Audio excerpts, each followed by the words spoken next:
Okay, well, you can imagine that operations will be coming to a complete standstill. This is Tokyo's main airport, one of the busiest airports in Asia, in the world, in fact, very close to the capital of Japan, and so therefore there will be, I imagine, a lot of smoke, a lot of horrifying scenes. But the main thing is that we appear to have 379 passengers and crew evacuated from this Airbus A350. The plane was two years old. It appears that the problem was collision with a coastguard aircraft, as we've been hearing. Very sadly, I'm hearing that while one coastguard member of crew escaped the smaller plane, the Dash 8, it actually there's 5 who are unaccounted for. The pictures look horrifying, but this was a safe evacuation, and I need to stress this comes at the start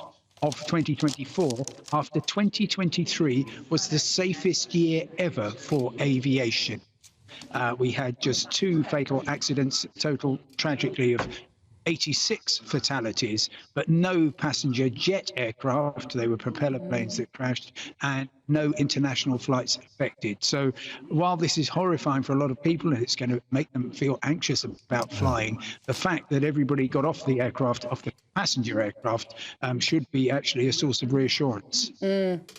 We were just saying, Simon, as well, about how important it is, I guess, that you do listen to those evacuation procedures, because I'm sure you're the most beautifully behaved passenger on any aeroplane, but it is tempting to flick through your phone and not quite listen to what you're being told, so you might not know where the exit is, and you might not know what happens if they have to deploy the slide. This is one of those examples where you realise you do have to take on board the evacuation strategy of any particular aeroplane. Yes.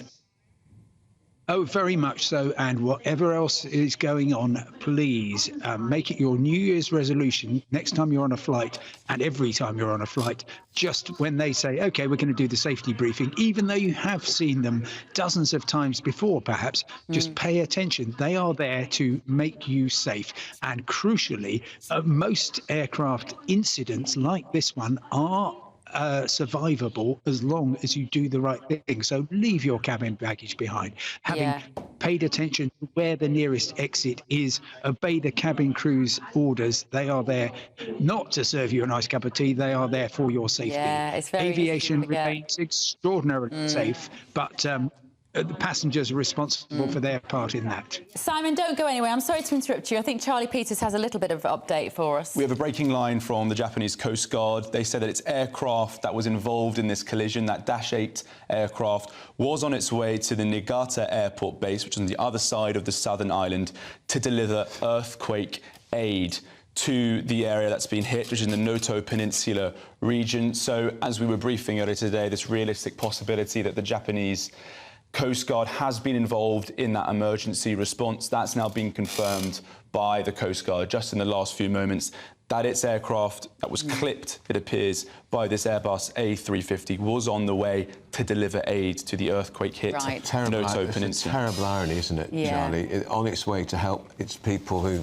lost their homes and may have been injured or even killed in the earthquake, because the death toll now is up to 50. Well, it's a country in crisis. It is. There's no other way of putting it. And so this aircraft, it appears, clipped on the runway, potentially it was moving out to travel. It was on its way to leave this airport, to leave Tokyo, to fly over to this airport base to deliver that aid. As we're hearing now, the captain survived, but 5 of the 6 crew remain unaccounted for. And the original explosion that we've seen on the runway, that appears to be actually the Dash 8 aircraft being caught up in that large explosion, whereas the flame that we're seeing on the Airbus A350 is that left jet engine flaming, potentially where it clipped this significantly smaller propeller-led aircraft on that runway. Now, the Airbus A350, as we've seen on the footage, for those listening, it just continues full pelt after that collision. Obviously, you'd expect to get away from the point of danger as soon as possible. Shall we bring Simon Calder back in? Simon, I hope you're still there. We're just seeing pictures that appear to be people inside the plane with the smoke. This is the footage that I was referencing. I don't know whether we have any audio on this, but you can see passengers standing up If you're listening on the radio, passengers standing up out of their seat, the cabin is filled with smoke, actually, looking around, people looking around to work out what's happened. They're not panicking either. But not panicking. They seem very calm. Go on, Simon. I mean, what do you know about the Japanese people and the culture and whether the country can cope really well in a situation like this? Well, clearly that we are seeing signs of calm. The thing, actually, which really concerns me about that... I think we've lost Simon Calder. We've still got Charlie Peters. Yeah. I'm saying... Simon's back, I think. We've got Simon back. You were going to say what really concerns you about that footage is what? Well, it's that somebody on board that flight thought it would be a good idea actually to get some footage while they were waiting to evacuate. You've absolutely got to focus on getting off the aircraft. I think it's impossible to know how people behave, but evidence is that generally people are... We saw, for instance, about 5 years ago, a Boeing 777 belonging to British Airways, which burst into flames while taking off from Las Vegas International Airport. Passengers survived that. It was a difficult evacuation, but everybody made it. And all the more reason for just being absolutely aware that you can survive these things. You need to pay attention. You need to focus. You need to obey the instructions. You need to get off the aircraft as quickly as you can. Worth saying, this is the first serious event involving an Airbus A350 since the type was introduced nearly 10 years ago. They are marvellous aircraft. And of course, like any other jet aircraft, designed with safety 100% in mind. And Simon, Japan Airlines take great pride in the fact they've had an excellent record in terms of safety. Well, yes, I mean, the safest airlines in the world, I'm very glad to say, are those whose main bases of operation are in the UK. That's Ryanair, safest in the world in terms of passengers flown without a fatal accident, and EasyJet, they're second in line. Japan has a reasonable aviation record. Most Western focused countries do. But if people are looking at this and thinking, I'm not getting on a plane, please remember, any other form of transport is more dangerous than aviation.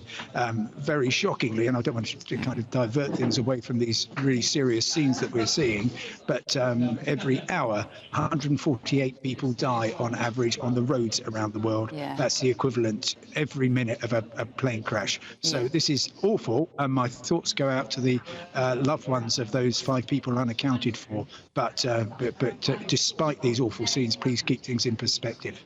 Charlie Peters. We've just heard from the British Embassy in Japan saying that they are aware of the fire on this flight and the fire at the airport in Tokyo, and that they are in touch with the authorities. One of the lines of inquiry throughout this day, of course, is going to be who was on that flight. Yeah. Were there any British nationals, other foreign nationals on this plane? You can imagine all of the foreign embassies in Tokyo right now scrambling to get information from the airline and the airport about the status of any potential nationals belonging to their international duties, not only on this flight, but also at the airport more widely. I mean, we've just heard from Simon that operations at this airport are now going to be shut down for the day while they deal with this crisis response. That's going to have significant knock-on effects, especially as it is one of the largest airports in Asia. More than a day, Charlie, don't you? Well, with those flames, and if the airport's been, the runway's been damaged, then that's going to have significant ramifications, because it is the main run. 34R was the runway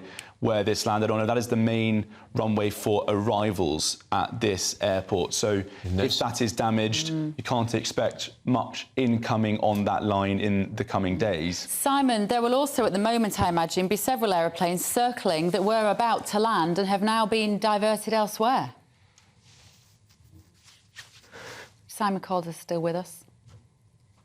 I don't know whether we've... The diversion started very, very quickly, and we are seeing aircraft either returning to where they started. So, for instance, there was an all-Nippon Airways flight from Osaka, which has returned there. Others are diverting to Narita, which is the main international airport in Tokyo. Others mostly just returning, and then we've got dozens and dozens of flights just simply cancelled.